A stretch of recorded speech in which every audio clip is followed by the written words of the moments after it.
জাতীয় নাগরিক পার্টির মুখ্য সমন্বয়ক নাসির উদ্দিন পাটোয়ারী সহ কয়েকজন শীর্ষ নেতার কক্সবাজার সফর ঘিরে বইছে আলোচনা সমালোচনার ঝড়। সেই সফরের কারণ দর্শানোর নোটিশের জবাবে পাটোয়ারী যে ব্যাখ্যা দিয়েছেন তা নিয়ে শুরু হয়েছে আরেক দফা চর্চা। তিনি বলেছেন, ঘুরতে যাওয়া কোনো অপরাধ নয়, কারণ ইতিহাস কেবল মিটিংয়ে নয়, অনেক সময় নির্জন চিন্তার ঘরে বা সাগর পাড়েও জন্ম নেয়।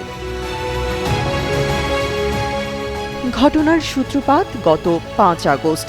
স্বৈরাচার পতনের বর্ষপূর্তি ও জুলাই ঘোষণাপত্র প্রকাশের দিনে এনসিপির কয়েকজন শীর্ষ নেতা কক্সবাজার ভ্রমণে যান। এরপরেই সামাজিক যোগাযোগ মাধ্যম ও কিছু গণমাধ্যমে দ্রুত গুজব ছড়িয়ে পড়ে তারা নাকি সাবেক মার্কিন রাষ্ট্রদূত পিটার হাসের সঙ্গে গোপন বৈঠকে মিলিত হয়েছেন। তবে পরবর্তীতে নিশ্চিত হওয়া যায় যে পিটার হাস সেই মুহূর্তে মার্কিন মুলুকে অবস্থান করছিলেন। এই গুজব মিথ্যা প্রমাণিত হলেও দলের পক্ষ থেকে সফরকারী নেতাদের কাছে শোকজ নোটিশ পাঠানো হয়।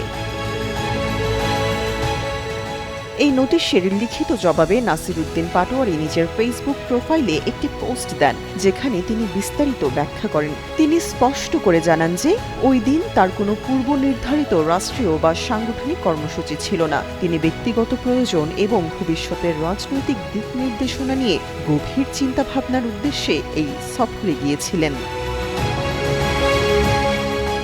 পাটোয়ারী লেখেন, সাগর পাড়ে বসে আমি গভীরভাবে ভাবতে চেয়েছি গণ অভ্যুত্থান, নাগরিক কমিটি, নাগরিক পার্টির কাঠামো, ভবিষ্যৎ গণপরিষদ এবং একটি নতুন গণতান্ত্রিক সংবিধানের রূপরেখা নিয়ে। তিনি এই ব্যক্তিগত চিন্তাভাবনার সুযোগকে কোনো অপরাধ মনে করেন না, বরং এটিকে একজন রাজনৈতিক কর্মীর জন্য একটি দায়িত্বশীল মানসিক চর্চা হিসেবে দেখছেন। তিনি আরও বলেন, কক্সবাজারে পৌঁছানোর পর পিটার হাসকে নিয়ে যে গুজব ছড়ানো হয়েছিল তা ছিল একটি পরিকল্পিত ষড়যন্ত্র এবং তাদের ভাবমূর্তি নষ্ট করার অপচেষ্টা। তিনি অতীতেও এমন ব্যক্তিগত সফরে গেছেন এবং তা নিয়ে কখনো কোনো বিতর্ক সৃষ্টি হয়নি। নাসির উদ্দিন পাটোয়ারী তার উত্তরে শোকজ নোটিশকে বাস্তবভিত্তিক নয় বলে অভিহিত করলেও দলীয় শৃঙ্খলার প্রতি শ্রদ্ধা রেখে এর জবাব দিয়েছেন। তামান্না তাবাসসুম, যুগান্তর নিউজ।